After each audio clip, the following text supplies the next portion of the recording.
بصراحة أنا بالنسبة لي كل السيشنز كانت حلوة، يعني الانستراكتور بصراحة كان لطيف جدا، محتاجة أفهم حاجة أكتر بسأل في تفاصيل مش موجودة في الكورس، وده حصل كتير بصراحة. فبصراحة دي كانت مؤثرة بشكل كبير، لأنه إحنا مش بس ملتزمين بمنهج، إحنا بشكل عام بنتكلم عن تجربة، عن خبرات، بنحاول نوصل لحل أكتر من إن إحنا ماشيين على لاين وهناخده من أوله لآخره، بس مش هندخل ولا يمين ولا شمال. أنا اسمي هاجر، كونتنت كوميرشال مانجر، بشتغل في شركة هواوي.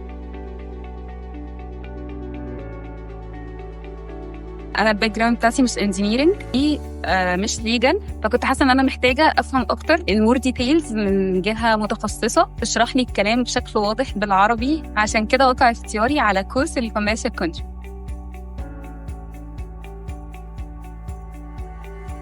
تاسك ما كانش عندي اي معلومات بصراحه في الاول عن تاسك، ولكن لما ابتديت ادور انا ما كانش عندي كمان معلومات عن كورسات متخصصه في المجال بحكم الباك جراوند بتاعتي. فانا كنت حاسه ان انا محتاجه يعني اتنقل لستيب يعني تكون متخصصه اكتر. حسيت ان انا محتاجه يكون عندي نوليدج اعمق، فابتديت ادور على كورسات. فمن اكتر الحاجات اللي كانت بتظهر قدامي كورسات تاسك ده دايما هي اللي بروفايد يعني. فابتديت ابص على ريفيوز، فلقيتها كلها ريفيوز لطيفه، فقلت طب اجرب.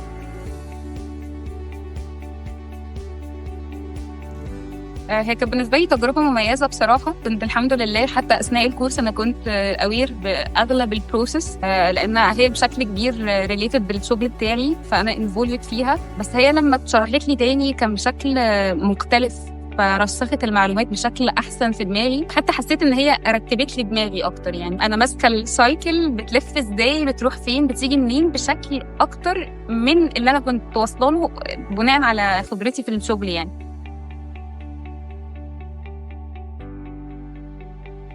والله الكورس كان نظري وعملي، يعني الاثنين. كان في اكيد حاجات بشكل نظري، ولكن في اغلب الكونتنت احنا كانت كلها كيس شيرنج، يعني كنا طول الوقت بنشارك بتجارب. والانستراكتور كمان يبقى وجه له تحيه والله، كان بيشارك بتجارب طول الوقت. صراحه كانت تجربه ممتعه.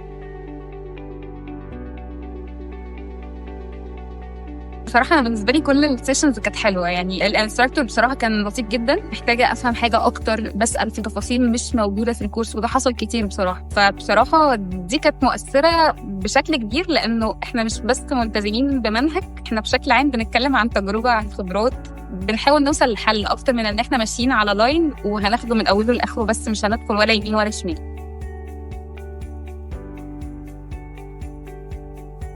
والله هي كاتيجوريز كتير، يعني انا بحس ان البوزيشن بتاعنا ده يعني كونتراكت كوميرشال مانجر، انا بحس ان هو في الغالب موجه للباك جراوند، يا اما انجينيرنج يا اما ليجل بزنس.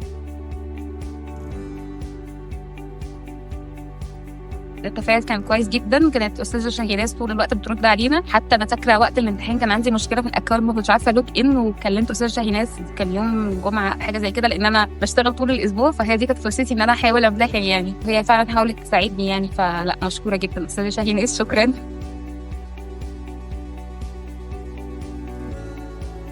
بقيت اوير اكتر، يعني حاسه ان انا المعلومات بقت منظمه في دماغي اكتر. يعني انا بشكل كبير الحمد لله كان عندي المعلومات، بس انا كنت محتاجه تكون في اطار اكثر تنظيما. بكون محتاجه ان انا اكون فاهمه المعلومه بعمق عشان اقدر اطلعها، يعني اقدر اشرحها بشكل جيد، فالاقي فيدباك كويس ان الناس فعلا فهمت، مش حافظه كلمتين بقولهم وبمشي.